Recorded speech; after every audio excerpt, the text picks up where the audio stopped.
ओली अनुपस्थित भएपछि सभामुख सापकोटाले आह्वान गरेको सर्वदलीय बैठक निष्कर्षविहीन, एमालेसँग संवाद थाल्न सुझाव। सभामुख अग्नि सापकोटाले प्रमुख प्रतिपक्षी एमाले सहितको सर्वदलीय बैठकका लागि फेरि पहल गर्ने भएका छन्। सोमबार बसेको बैठकमा एमाले अनुपस्थित हुँदा सदनमा उत्पन्न गतिरोध अन्त्य नहुने भएपछि सभामुख सापकोटाले एमाले सहितको बैठकका लागि पहल गर्ने भएका हुन्। बैठकमा सहभागी नेताहरूले सभामुख अग्नि सापकोटालाई पूर्ण संवाद गर्न सुझाव दिएका छन्। प्रतिपक्षको लिडरहरू नै नआइदिनु भएको हुनाले यसको वास्तविक निष्कर्षमा पुग्नको निम्ति सकिँदैन भन्ने कुरा एउटा निष्कर्ष त्यो थियो र प्रतिपक्षलाई फेरि पनि यो वाद संवादबाट नै हरेक अप्ठ्याराहरूलाई निर्णयमा पुर्याउन सकिन्छ। त्यसको लागि प्रतिपक्षलाई बोलाएर फेरि सर्वदलीय बैठक बोलाउनको निम्ति अनुरोध गरियो सभामुखज्यूलाई। सभामुखज्यूले धेरै पहल गर्नुभएको र पहल गर्दा गर्दै पनि आज पनि बिहान पनि एक घण्टासम्म उहाँले हटलाइनमै फोन गर्दा पनि स्विच अफ भएर सम्पर्क नभएर आउन नसकेको कुराहरू आयो र मान्य मन्त्रीजी कानुन मन्त्रीजीले पनि केही स्पष्ट गराउनु भयो भने उहाँले पनि पहल गरेर हटलाइनमै कुरा गर्दाखेरि पूर्व सभामुख मान्य सुभाष नेमाङजीले भन्नुभयो अरे अध्यक्षजीले अहिलेको आजको बैठकमा उपस्थित नहुने भन्ने निर्देशन गर्नुभएको छ भनेर हामी आउन सक्दैनौँ भनेर भन्नुभयो भन्ने कुरा रिपोर्टिङ भएको थियो। सभामुखले बोलाएको बैठकमा सहभागी नहुन अध्यक्ष केपी शर्मा ओलीले दलका नेताहरूलाई निर्देशन दिएको दलका उपनेता सुभाष नेमाङले जानकारी गराएको नेताहरूले बताएका छन्। एमालेले बहिष्कार गरेका कारण बैठक ठोस निष्कर्षमा पुग्न नसकेको नेताहरूले बताएका छन्। केही निष्कर्षमा पुगेको छैन। अब उहाँ प्रमुख विपक्षी दलको बीचको कुरा हो, त्यसै कारण सभामुखले प्रयास गर्दै रहनुपर्छ।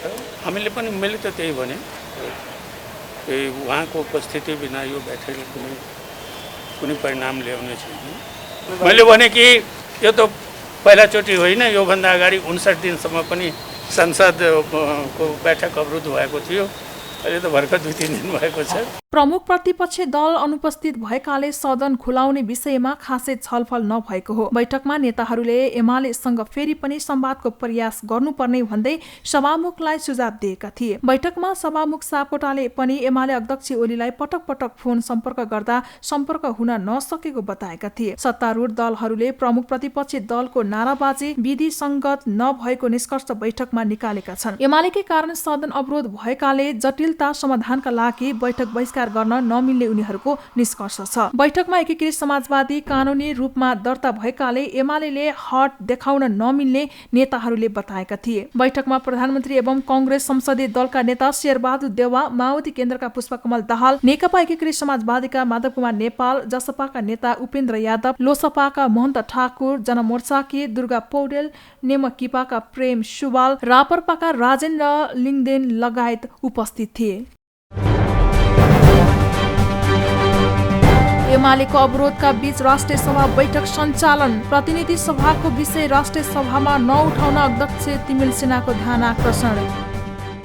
प्रमुख प्रतिपक्षी दल नेकपा एमालेले राष्ट्रिय सभाको सोमबारको बैठकमा पनि अवरोध गरेको छ। एमालेका सांसदहरूको अवरोधका बीच विधेयक व्यवस्थापन समितिका सभापति परशुराम मेगी गुरुङको तर्फबाट थगेन्द्र प्रकाश पुरीलाई प्रतिनिधि सभाबाट सन्देश सहित प्राप्त लोकसेवा आयोग सम्बन्धी विधेयक 2075 सम्बन्धी समितिको प्रतिवेदन सभा समक्ष पेश गरे। सो विधेयक सभामा पेश गर्नु अघि एमालेका सांसद भैरव सुन्दर श्रेष्ठले सभामुख अग्निप्रसाद सापकोटाले आफ्नो दल फुटाउने षड्यन्त्र सामेल भएको कुराप्रति माफी नमागेसम्म राष्ट्रिय सभाको बैठक पनि चल्न नदिने चेतावनी दिए। उनले सभामुख सापकोटाकै कारण संसदको दुवै सदन अवरुद्ध पार्ने निर्णयमा आफ्ना दल पुग्नु परेको स्पष्ट पारे। सांसद श्रेष्ठले दलले कारबाही गरेको 18 घण्टाभित्र सरिता गिरीलाई कारबाहीको सूचना टाँस गर्ने माओवादी केन्द्रका सांसदहरू टोप बहादुर रायमाझी, प्रभु शाह लगायतका सांसदहरूलाई दलले गरेको कारबाही अनुसार 72 घण्टाभित्र कारबाही गरिएको सूचना टाँस गर्ने सभामुखले किन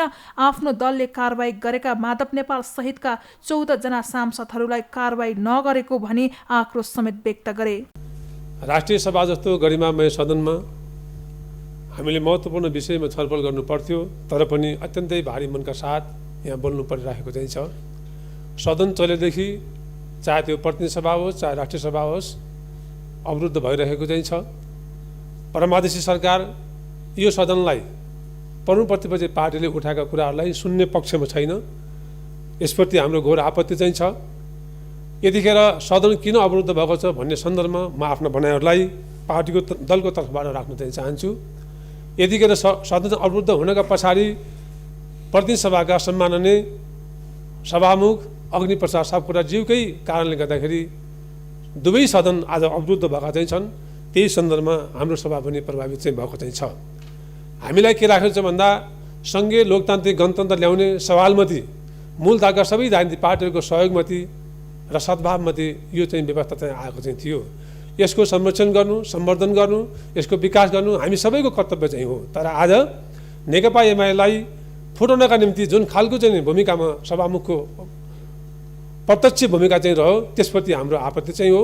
हामीलाई आपत्ति लागेको कुरा के हो भन्दाखेरि दल सम्बन्धी ऐन, दल सञ्चालन गर्नका निम्ति दल सम्बन्धी ऐन चाहिँ छ। त्यो दल सम्बन्धी ऐन अनुरूप हामी विभिन्न पार्टीकोमा आस्था चाहिँ राखेर विश्वास राखेर घोषणापत्र मार्फत हामी जनताबाट निर्वाचित भएका चाहिँ छौँ।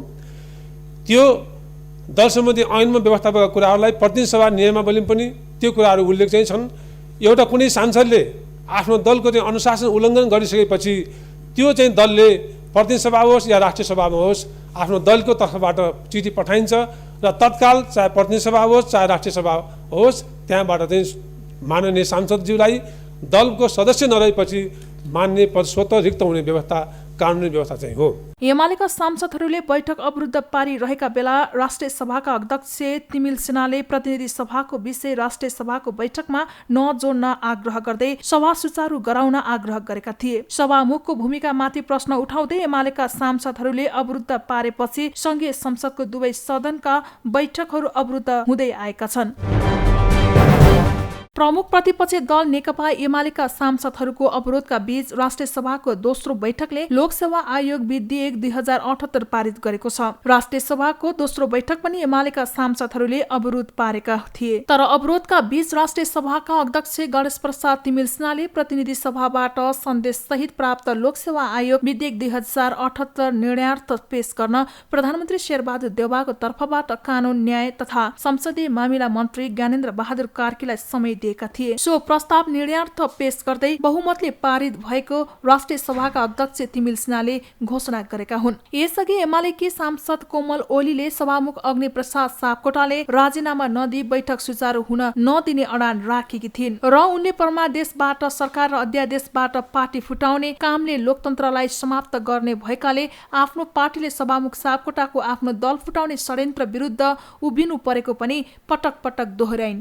हामीले निर्माण गरेको संविधानमा संसदीय व्यवस्थालाई मजबुत र फलदायी बनाउन स्थायित्वको कल्पना गरी सरकारमा अविश्वासको प्रस्ताव राख्न नपाउने, पार्टीहरूलाई सजिलै विभाजन हुन नदिने प्रावधान हुँदाहुँदै अर्काको पार्टी फुटाउन त्यो पनि संसदीय व्यवस्थालाई आफ्नो लक्ष्य ठान्ने त्यो पार्टी नेपाली काङ्ग्रेसले यस्तो गलत अध्यादेश ल्याउन हुन्छ, मिल्छ? आफ्नो पहिचान, आफ्नो इतिहास भुल्नेहरूबाट नेपालको संसदीय व्यवस्थाको रक्षा कसरी हुन्छ? सम्मान्य अध्यक्ष महोदय, अहिले विचित्रको अभ्यास गरिएको छ। परमादेशबाट सरकार, अध्यादेशबाट पार्टी। परमादेशको सरकार र अध्यादेशको पार्टी लोकतन्त्रको उपहास हो। सम्मान्य अध्यक्ष महोदय, यी दुवैले सुरु गरेको विकृति र विसङ्गतिबाट लोकतन्त्र सङ्कटमा पर्दछ, यो निश्चित हो। सम्मान्य अध्यक्ष महोदय, यो कसका विरुद्ध गरिएको छ भने नेकपा एमालेलाई सामना गर्न नसक्ने हुतेहाराहरूको यो प्रयास हो। सम्मान्य अध्यक्ष महोदय, संवैधानिक व्यवस्था अनुसार विधि र प्रक्रिया विपरीत गएर संसदीय मर्यादाको उल्लङ्घन गर्ने सांसदहरूलाई पार्टीले निकाल्ने प्रावधान हुँदाहुँदै सभामुखबाट कुनै स्वार्थका निम्ति, कसैको विनाशका निम्ति सभामुख जस्तो गरिमामय पदमा रहेको व्यक्तिले आफ्नै कुर्सीलाई अपमान गर्न मिल्छ? एमालेका सांसदहरूको अवरोधका बीच राष्ट्रिय सभाको दोस्रो बैठकले राष्ट्रिय सभाका पूर्व सांसद रुक्म शमशेर राणाको निधनप्रति गहिरो शोक व्यक्त गर्दै शोक प्रस्ताव पारित गरेको छ। गत भदौ 26 गते काठमाडौँमा उनको निधन भएको हो। उनी 2048 सालमा राष्ट्रिय सभा सदस्यमा मनोनित भएका थिए। राष्ट्रिय सभाको अर्को बैठक बुधबार बोलाइएको छ। कांग्रेस सभापति देउवाले पार्टी कब्जा गर्न खोजेको वरिष्ठ नेता पौडेलको आरोप, डडेलधुरामा पूर्ण अधिवेशन गराउन माग। नेपाली कांग्रेसका वरिष्ठ नेता रामचन्द्र पौडेलले पार्टी सभापति एवं प्रधानमन्त्री शेरबहादुर देउवाले सत्ता र शक्तिको दुरुपयोग गरेर पार्टी कब्जा गर्ने दुस्साहस गरिरहेको आरोप लगाएका छन्। नेपाली कांग्रेस जिल्ला कार्य समिति सिन्धुपाल्चोकले सोमबार काठमाडौँमा आयोजना गरेको एक कार्यक्रममा वरिष्ठ नेता पौडेलले सभापति देउवाले सत्ता र शक्तिको दुरुपयोग गरेर सम्पन्न गरिएका कतिपयवटा अधिवेशनहरू आफूहरूलाई मान्य नहुने चेतावनी दिएका हुन्। उनले आफू पक्षका नेता कार्यकर्ताहरूलाई पाखा लगाउने काम पार्टी नेतृत्वले गरेको भन्दै आक्रोश समेत व्यक्त गरे। पार्टीको आगामी महाधिवेशनमा नेतृत्व रूपान्तरण गरेर अघि बढ्न पनि पार्टीका नेता कार्यकर्तालाई आह्वान गर्दै पौडेलले त्यसो गरेर मात्रै कांग्रेसलाई लोकतान्त्रिकरणको बाटोमा हिँडाउन सकिने उल्लेख गरे। त्यहाँ चाहिँ तथाकथित वडा क्षेत्रीय वडा अधिवेशन भयो भनेर चाहिँ त्यहाँ नाटक रच्न खोजिएको छ। हामी त्यसलाई मान्दैनौँ। हामी त्यसको विरुद्धमा यो चाहिँ चुनाव यस्तो हुँदैन। यसरी धाँधलीको प्रपञ्च रच्न, यसरी सत्ता र शक्तिको दुरुपयोग गरेर यो नेपाली कांग्रेस जस्तो पार्टीलाई यो सुहाउँदैन। नेपाली कांग्रेस जस्तो एउटा लोकतन्त्रको चाहिँ एउटा पाठशाला भएको पार्टीलाई आज यस किसिमले चाहिँ शक्ति र सत्ताको यस्तो प्रयोग गरेर चाहिँ यसको चुनावलाई अपवित्र पार्ने काम, यसका साथीहरूलाई चाहिँ पाखा लगाउने काम जो भएको छ, हामी यसको विरोध गर्न चाहन्छौँ। यसको विरोधको लागि आज पार्टी अफिसमा हाम्रो मिटिङ छ। हामीले त्यसमा बोलाएर हाम्रा कुराहरू त्यहाँ राख्नेवाला छौँ। र म आज पनि भन्न चाहन्छु, यस किसिमले देशैभरि पार्टीमा चाहिने क्रियाशील सदस्यतादेखि नै धाँधली गरेर सत्ता हत्याउने कोसिस जो गर्न खोजिएको छ, यो दुस्साहस हो। यो हामी हुन दिँदैनौँ। हामी यस किसिमको कुरा हुन दिनेवाला छैनौँ। त्यसकारण पार्टीलाई लोकतन्त्रको बाटोबाट कुनै पनि हालतमा नेपाली कांग्रेसलाई लोकतन्त्रको मार्गबाट हामी विचलित हुन दिँदैनौँ। त्यही बाटोमा, लोकतन्त्रको बाटोमा कांग्रेसलाई हामी अगाडि बढाउन प्रतिबद्ध छौँ। 14औं महाधिवेशनले नेपाली कांग्रेसलाई लोकतान्त्रिकरण गर्नेछ। 14औं महाधिवेशनले नेपाली कांग्रेसलाई नयाँ बाटो देखाउनेछ। युवा वर्गको भविष्यको लागि नेपाली कांग्रेस 14औं महाधिवेशन एउटा नवजीवन लिएर आउनेछ। वरिष्ठ नेता पौडेलले सभापति देउवाले पार्टीको क्रियाशील सदस्यता छानबिन गर्ने काममा समेत देशभर धाँधली गरेको आरोप समेत लगाए। उसले पार्टीको आगामी महाधिवेशनबाट सही नेतृत्व चयन गर्ने गरी अघि बढ्न पनि पार्टीका नेता कार्यकर्तालाई आग्रह गरे।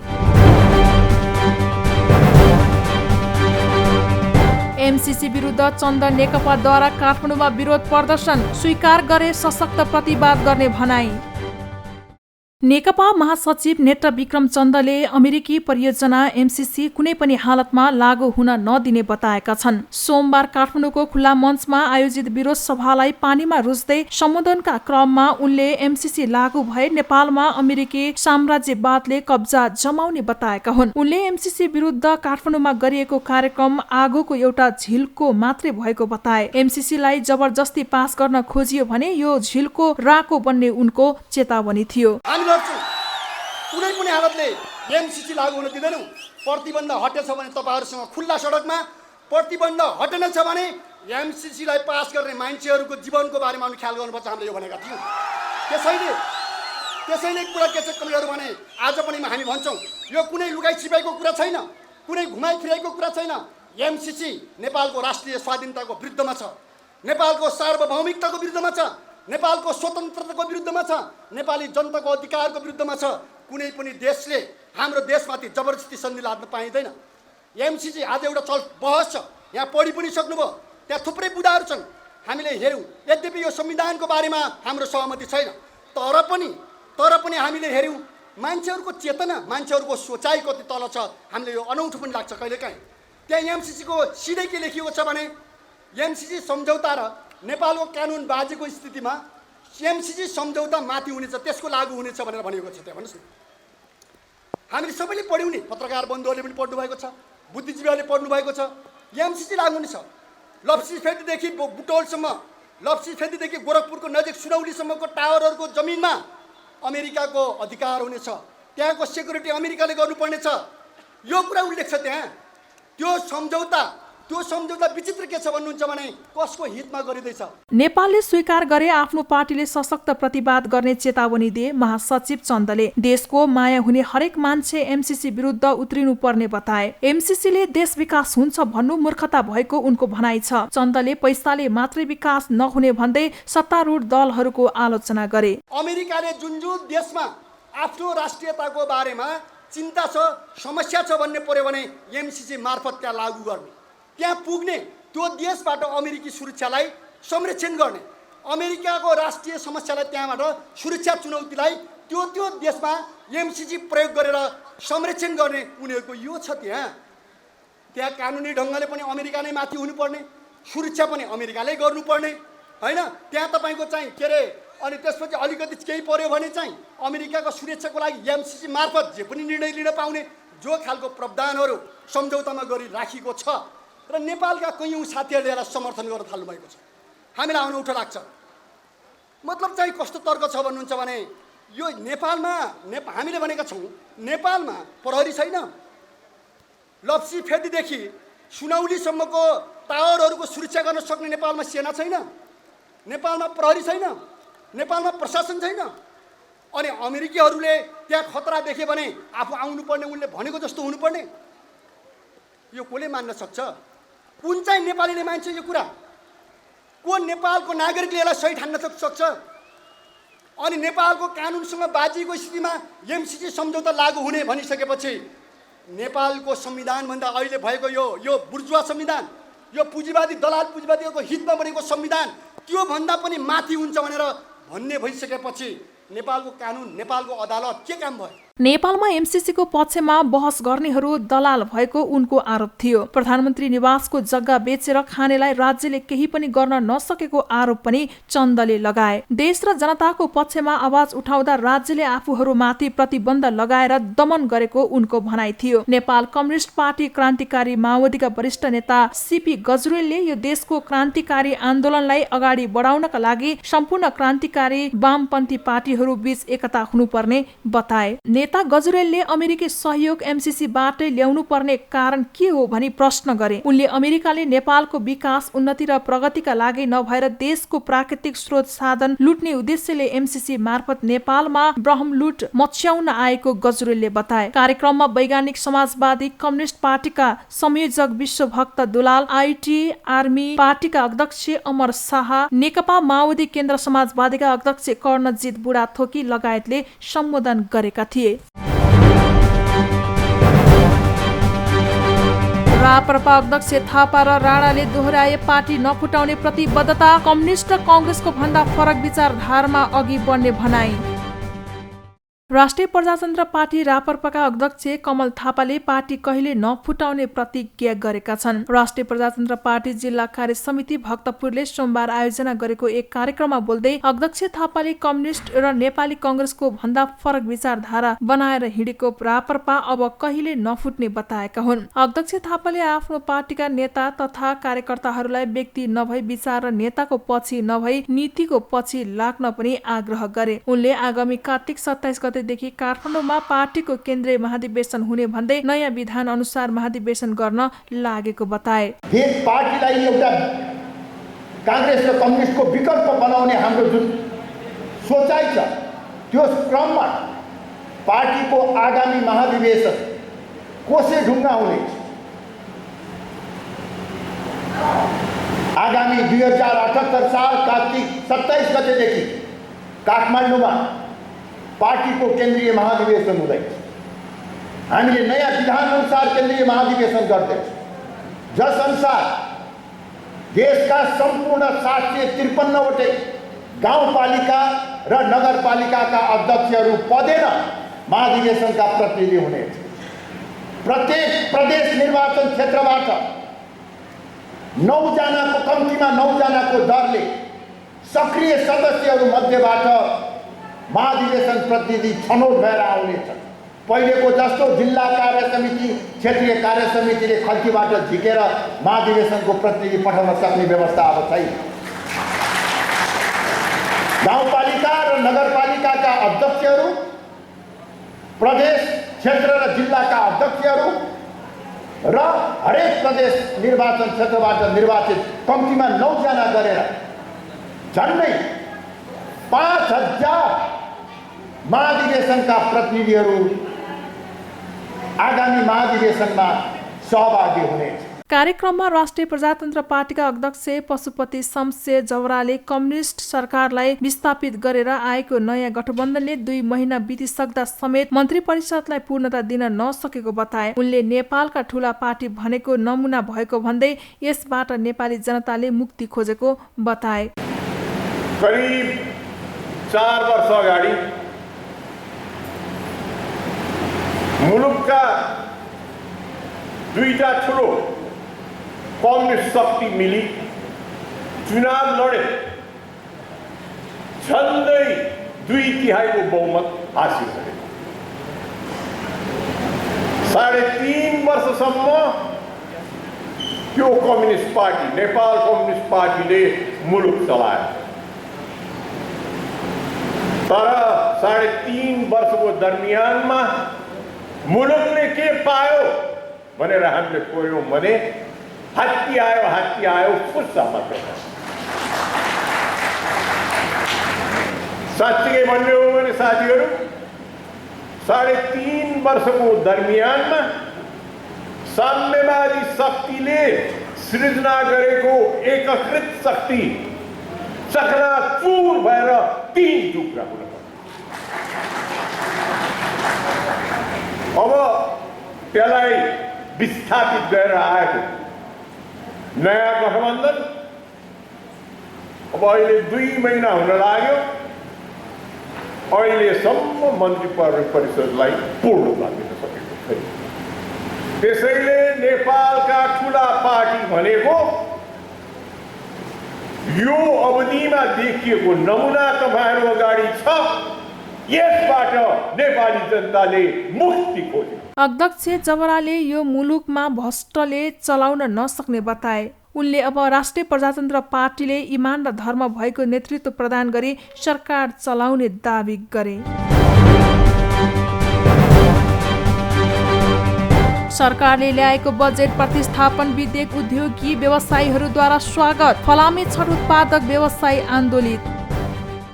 नेपाल सरकारले प्रतिस्थापन विधेयक मार्फत ल्याएको संशोधन बजेटमा भएको एक व्यवस्थाले फलाम छट उत्पादक व्यवसायी आन्दोलित भएका छन्। सोमबार काठमाडौँमा पत्रकार सम्मेलन गरी व्यवसायीहरूले एमएस बिलेट बनाउन प्रयोग हुने कच्चा पदार्थ स्पन्ज आइरनको आयातमा लाग्दै आएको 5% अन्त शुल्क शून्यमा राख्दा निश्चित व्यावसायिक घरानालाई पोस्ने र अन्य उद्योगलाई समस्या पर्ने बताएका हुन्। सरकारले भने आफ्नो रोलिङ प्लान्टबाट एमएस बिलेट उत्पादन गरी फलामे छट बनाउने उद्योगलाई प्रोत्साहन मिल्ने नीतिगत व्यवस्था गर्दा व्यापार घाटा कम गरी आत्मनिर्भर अर्थतन्त्र निर्माण गर्न सहयोग पुग्ने बताएको छ। सरकारले सहुलियत दिएको स्पन्ज आइरनबाट छट निर्माण गर्दा गुणस्तर कम हुने र जोखिम बढाउने व्यवसायीहरूले बताएका छन्। पत्रु पगालेर बनाएको छटले नेपाल जस्तो भूकम्पीय जोखिम भएको देशमा दुर्घटना निम्ताउने भन्दै सबै सचेत हुन पनि व्यवसायीहरूले आग्रह गरेका छन्। सरकारको यो निर्णयले 6 वटा उद्योगलाई मात्र फाइदा पुग्ने र बाँकी 24 उद्योगमा नकारात्मक असर पर्ने भएकोले सरकारले गरेको निर्णय फिर्ता गर्न व्यवसायीहरूले माग गरेका छन्। सरकारले निर्णय फिर्ता नलिउन्जेल कारोबार रोकिने व्यवसायीहरूले बताएका छन्। गत 1 वर्षमा 3टा इन्सिडेन्ट भइसकेको छ। म नाम लिन चाहन्न। पेपरमा अलिअलिको त आएको छ, सबै आएको पनि छैनन्। घाइतेहरू मर्नेहरू कहाँ उपचार गरे यहाँले धेरै थाहा छ हामीलाई भन्दा पनि। यस्तो किसिमको लागि बढावा दिएर 24 वटा उद्योगलाई म त भन्छु असाइसिनेसन मार्ने बन्द गर्ने काम भएको छ। हामीले विभिन्न राजनीतिक दलका नेताजीहरू, अर्थमन्त्री लगायत सचिवज्यूहरूलाई हाम्रा कुराहरू राख्यौँ र उहाँहरूलाई हामीले सम्झाउन प्रयास गर्यौँ र कतिवटा कुरो यो टेक्निकल कुराहरू पनि छ। उहाँहरूले एकदमै छोटो समयमा अध्यादेश बजेट आउँदाखेरि उहाँहरूलाई जानकारी नभएको कारणले मलाई लाग्छ जुन कर अन्त शुल्कमा फरक आउँदाखेरि धेरै रेटमा चाहिँ फरक आउने भयो र यसले गर्दाखेरि जसले शुद्ध बिलेट आयात गरेर उत्पादन गर्दै आएका उद्योगहरूले बजारमा प्रतिस्पर्धा यहाँको स्वदेशी बिलेट अथवा इन्गटबाट उत्पादन हुने डन्डीबाट चाहिँ प्रतिस्पर्धा गर्ने अवस्था नहुने, जसले गर्दाखेरि 24वटा उद्योगहरू बन्द हुने अवस्था सृजना हुन सक्छ। हामी स्टेक होल्डरसँग छलफल नगरिकन यो गरिदिँदाखेरि आज यसको परिणति भोलि चाहिँ नि थुप्रै उद्योगहरू बन्द हुँदैछ। 24वटा उद्योग बन्द हुँदैछ। 6वटा उद्योगलाई मात्र पोसाएर 24वटा उद्योग बन्द भयो भने यसले त यो मुलुकमा त औद्योगिक वातावरण छ भन्न त सकिँदैन नि। अर्को कुरा, एउटा कुरा साथीहरूले सोध्नु भएको थियो, आयात प्रतिस्थापन र भ्यालु एडिसन निश्चय पनि हुन्छ। सरकारको सोच चाहिँ नि गलत नहोला, तर चाहिँ नि के भन्छ, यसको चाहिँ रिजल्ट चाहिँ गलत आउँदैछ।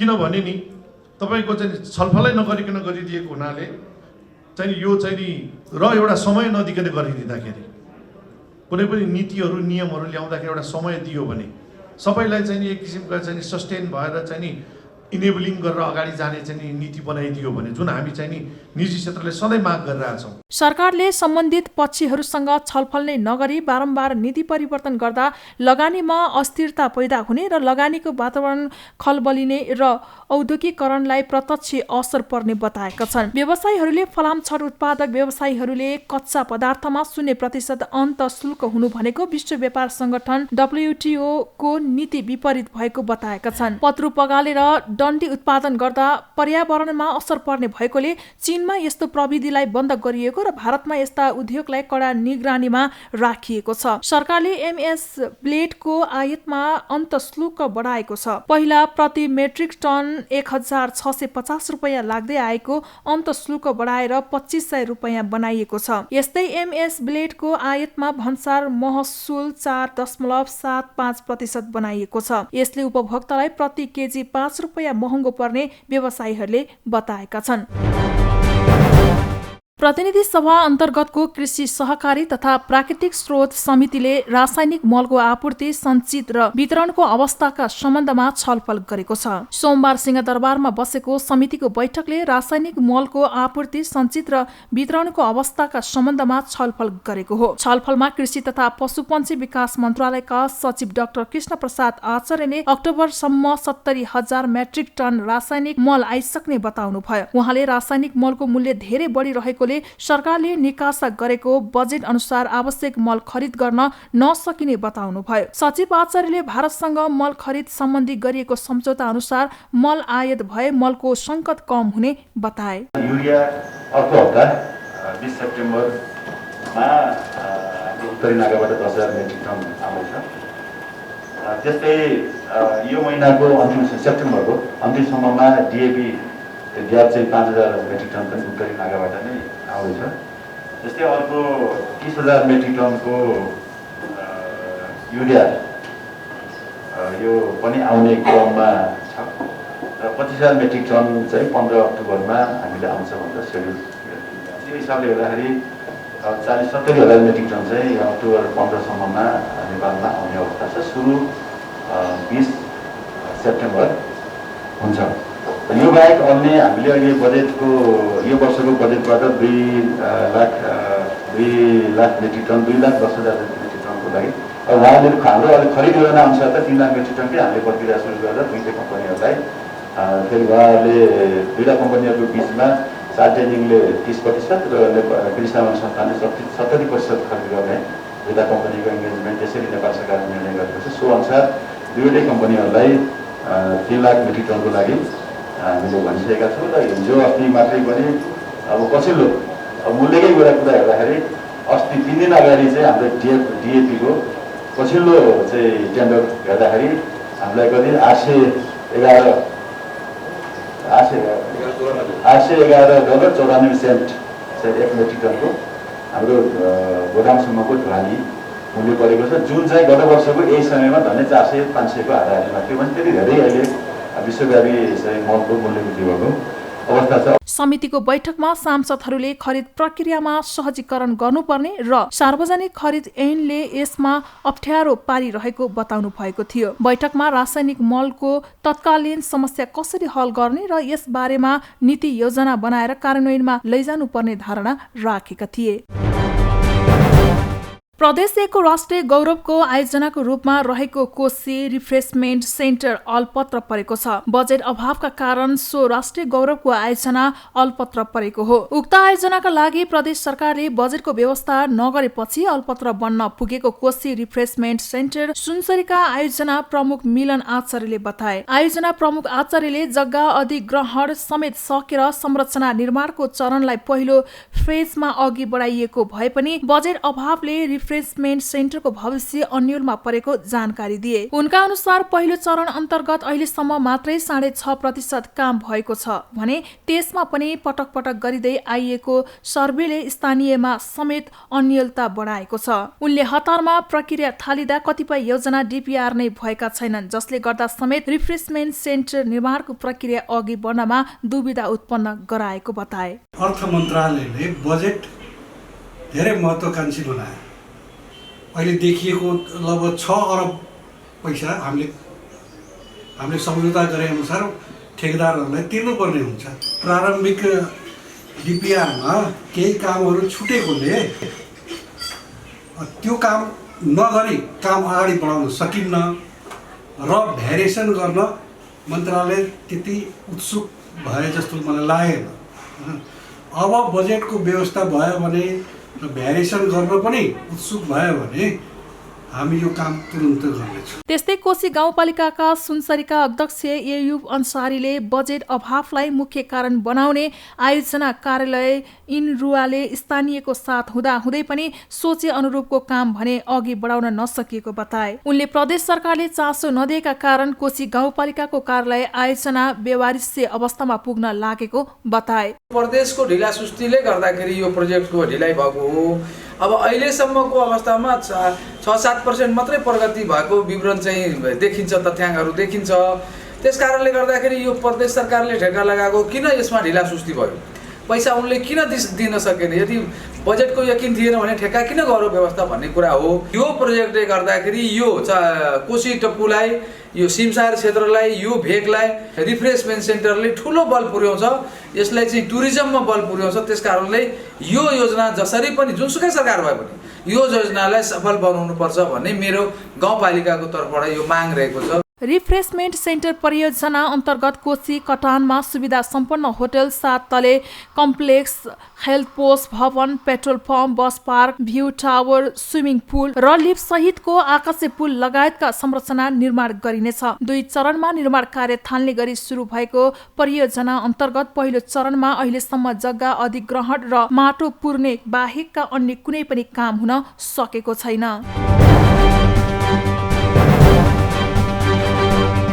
र उज्बेकिस्तान जाने नेपाली राष्ट्रिय महिला फुटबल टोलीलाई बिदाई। असोज 2 गते फिलिपिन्ससँग खेल्दै एसियन कप छनौटको सुरुवात गर्ने।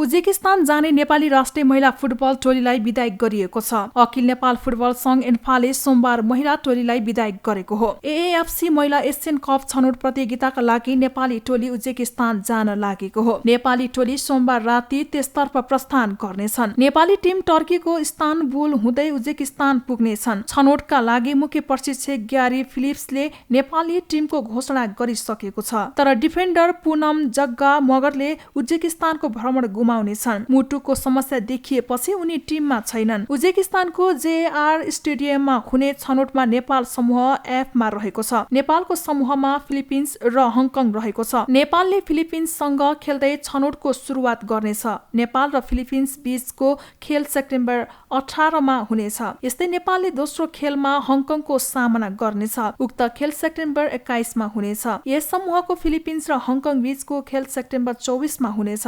समूहको शीर्ष टोलीले अर्को वर्ष भारतमा हुने एसियन कप खेल्नेछ। एसियन कप जनवरी 20 देखि फेब्रुअरी 6 सम्म हुनेछ।